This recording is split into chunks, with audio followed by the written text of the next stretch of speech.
You all doing today? I am back and we're playing Asagao Academy again.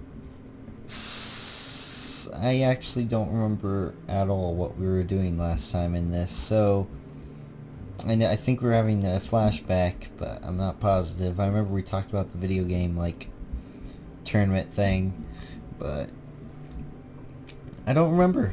So yeah, let's just jump into it and see if I remember. Awesome. Hope you're all doing good. Comment. Tell me you're doing good. I care. I love you all. Okay, the night before I left home for Asagao, my dad came to visit me in my room.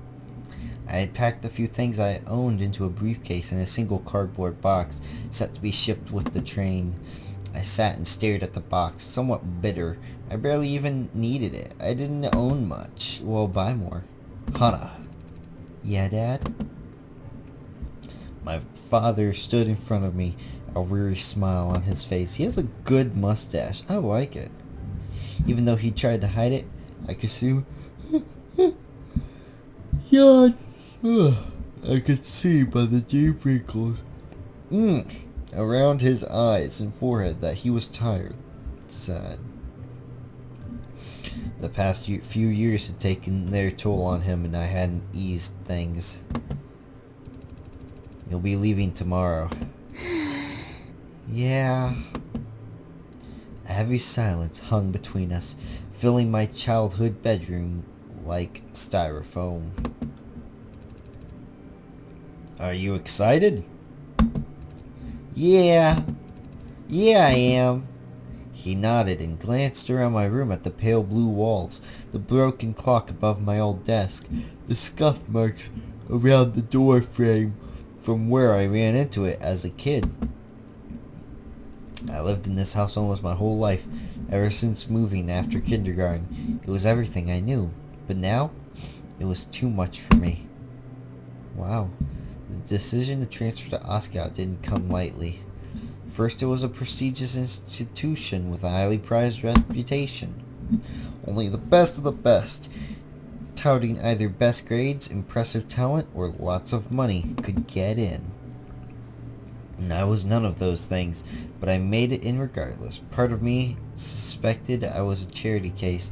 I received a small scholarship, and it would no doubt look good for the academy to have fostered a poverty-stricken child in its walls. Nice. I mean, if you get in, no matter what the reason, hey, you got in, so it's good. And despite the fact that my father couldn't afford it, even with the scholarship, he guaranteed he'd support me if I went.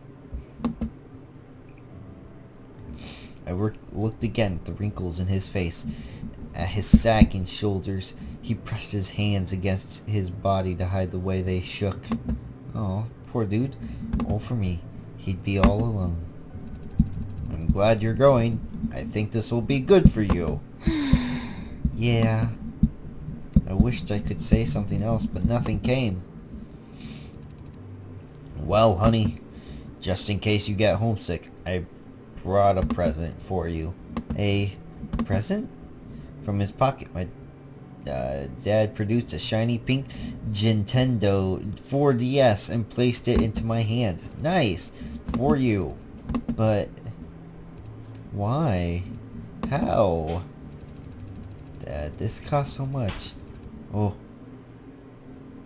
I hear my roommate messing with doors. I hope I didn't disturb him. Oops. Dad, this costs so much. You're already killing yourself to let me go. Why would you? Tears spilled from my eyes as my dad smiled. Nothing is too good for you, my dear Hana. Oh, what a sweet guy. His voice was trembling. Sad. I don't like this. This is sad. Why'd they have to make this so sad? You're my pride and joy. You deserve so much better than you've gotten from me. Dad? Oh, she's crying. Go to Asagao. Have fun. Make a lot of friends. And when you get homesick, you play with that. I'll make do. I stood up and hugged him, burying my face in his scratchy sweater and oatmeal smell. Oh, that's weird. I'll miss you. I'll miss you, my little Hana.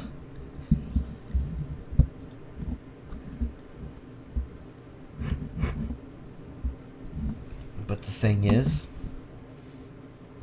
He forgot to give me a cartridge to play with. Wow.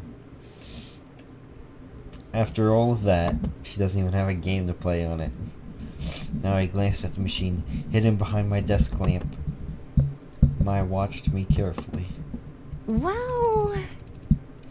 Well, you never know what could happen. What? What do you mean? Maya giggled. Oh, I love that giggle. Nothing at all, but I just got back, so I've got work to do. Work, right! Oh no! PBG and I still had that project due, and we hadn't met to discuss it at all. He said he had it under control, but I should probably make a backup plan just in case. It wasn't that I didn't trust him, it was just that... Okay, I didn't trust him. I trust PBG with my life. Sign, I worked a kink out of my shoulder. It looked like it would be a long night. Knock, knock.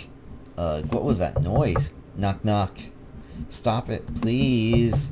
Oh, jeez, who's knocking? I'm coming. Who on earth would do this so early? So early in the morning, in fact, that it wasn't even light out. Quietly padded over to the door. Maya shifted in her bed. What? Who's... Oh my gosh. It's about time. Are you kidding me? Joshua Lena. He has a beard. Like, he doesn't even look like he's a girl. Who? You can't tell who it is? Oh, honey. She pushed past me and swept into the room, flipping on the light switch. Paul and Nick followed after him. Why is Josh dressed up like a girl, but they aren't? Hana, I feel just terrible for ruining your uniform. Sincerely, we owe you an apology and a clean uniform. I'm not so good at that kind of thing, so I brought a friend to help me. Oh my gosh. Josh pulled open my drawer and tossed out the clothes left and right. Oh my god, stop! That's my underwear. What's wrong with you? I ran to him and grabbed his arm, trying to pull him away. These panties are so cute. They're perfect for you. Oh my gosh, this is weird. Get away from there. Nick, where's your uniform? Oh my, why didn't you just ask that in the first place instead of going through her underwear? I ducked below Josh and pulled open the drawer, pulling out the sticky fabric. Here, take it. I threw it at Josh's face, but he caught it with ease. This is no problem, I promise. I'll have this cleaned in no time. Girls? He snapped. Bam. Follow me. Paul, Nick, and Josh swept from my room, but they didn't head towards the hall exit. Instead, they turned left, heading deeper in the dormitory. I didn't have a good feeling about this. Why? What are they doing? I stepped into my slippers and ran into the hallway just in time to see the door to the girls' bathroom close. Oh no.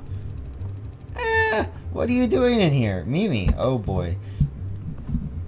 I sprinted to the bathroom door, but before I could get there, Paul and Nick slammed into the wall across from the door. Men like you are the worst. Whoa! No, this is all a misunderstanding. Please. I'm sure it was. No, Mimi, it really was. Oh my goodness. Wait a second. Where's the other person? Who was with them? She's doing something with a uniform in the sink. Oh my gosh. Why is... Like, how do they not realize... Does Mimi not realize that Josh is a guy and not a girl? Mimi tossed her head with a sniff and headed back into the bathroom. She actually thinks Josh is a girl? She wouldn't be the first. Who's fallen for that before? Josh himself believes he's a girl. That wig is magical. Stay out of the girls' bathroom. It's not exactly going to help your platform if word gets around you're a pervert. A shadow fell over Paul's face. I sighed. Don't worry, I'll talk to Mimi. Go back to the boys' dorm. Alright. Thank you so much, Hana. Yeah. These guys are so dumb. I watched them scamper away, then headed into the bathroom. Hey, Joshua, Lena. You and I should probably get going. I rounded the corner and found him doing Mimi's hair. In a second, Hana. I've just got to finish this. Hana, have you met Joshua Lena? She's so good with hair. And look, she even got the stain out of this shirt. How do you not realize that that's a guy? He has a beard. Are you kidding me? Mimi, you're stupid. Mimi held up my uniform. Really? Thank goodness. Thank you so much. It's no problem, honey. I guess I'll let you finish. Mimi, you won't tell anyone about Paul and Nick coming into the bathroom, will you? Why wouldn't I? Well, as class representatives, they were just trying to help Joshua and Leah get her bearings, and they were showing her where the bathroom was. I should have been the one to show her, but I was asleep and they didn't want to wake me up. Oh well, I guess it's fine then. Thank you. Awesome. Good job, Hana. I stood staring at them, unsure of what to do next. Do you mind? I need to concentrate to finish this. Oh, I'm sorry. Oh, what the heck? I went back to my room. What? That doesn't make any sense. Is Mimi that stupid? It's not a girl. Oh my gosh. Life at Asagao never got easier, did it? No, it doesn't seem like it. It just gets weird. I was still asleep when I got back. There was no way I was going back to bed, so I changed into my uniform, grabbed my bag, and went to class early. Wow, like super early. My plan was to get started on the project Miss Suzuka gave us. As sincere as PBG was, I wasn't quite sure he'd hold up his end of the bargain. I stepped into the classroom and went to my seat, throwing my bag against my desk. A small snap came from across the room. It's Shane again! Shane was at his desk giving me a look. Do you mind? I'm trying to work. I'm sorry, Shane. Oh, I'm sorry. I looked at the door. It was too late to leave, but I didn't want to be stuck by myself with a guy who clearly hated me. I sat at my desk and looked at my hands. This is the quietest place I can find in the mornings. Really? Really? Not the library? Shane shook his head. I see. I'll try not to bother you. He shook his head again. You're fine. Do whatever. Why my phone buzz? Oh boy. It'd be awkward if I just sat there like that. So, what are you working on? Shane looked at me, and for a moment I thought he was going to answer. Then he waved me over. I crossed the room to his desk and looked over his shoulder. Several sheets of paper with lightly sketched outlines lay in front of him. It looked like they were for comics? Oh, that's nice. You draw comics? Yeah. What about? He shrugged. Whatever. Well, that sounds cool. I want to do comics too. He said with a touch of finality, so I skipped to another topic. Do you mind if I ask where you're from? Shane gave a heavy sigh. Could you not tell by my accent? I'm from England. This is my second year. Really? Well, that's interesting character background. Oh, he continued to draw, etching in the lines of a British flag above what looked to be a government building. Do you miss it? He finished shading a line before responding. I guess. My whole family is there. That stinks. You're by yourself? Why did you come here? Class will start soon. Don't you have something to work on? Ouch. Taking the hint, I went back to my desk. Suddenly the door slammed open. Hey! Hey! Look, we got here early. Hey, it's JonTron. Wonderful. Jock. Oh, Hana, Shane. Looks like it's just the four of us. We should stir up some trouble. Trouble? Let's play an egg on Miss Shizuka's chair, eh? I bet she'd think it was hilarious. No, she probably wouldn't. Yes, Shane's the smart one. No. Come on, I bet I could find an exploding bird or two to dive bomb us during class. Why would you want that? No. I like how Shane's just no. I bet you could probably bake her a cake. Filled with knives. No, John. What is wrong with you? Really? The heck is wrong with you? That's what I'm saying, Shane. Shane was more than an ocean away from his family and friends. I was only 2 hours away from my dad, yet I missed him so much. Was Shane homesick at all? Soon other students filled the room, and Maya joined me at my desk, asking why I abandoned her. I filled her in on the situation. She had a good laugh, but as the clock ticked closer to class time, I felt like something was missing. Okay, I actually have to go, so I'm gonna cut this video done right now. So, okie dokie. Peace out. Love you all. Peace out, scouts. Check out my social media and Etsy shop down description.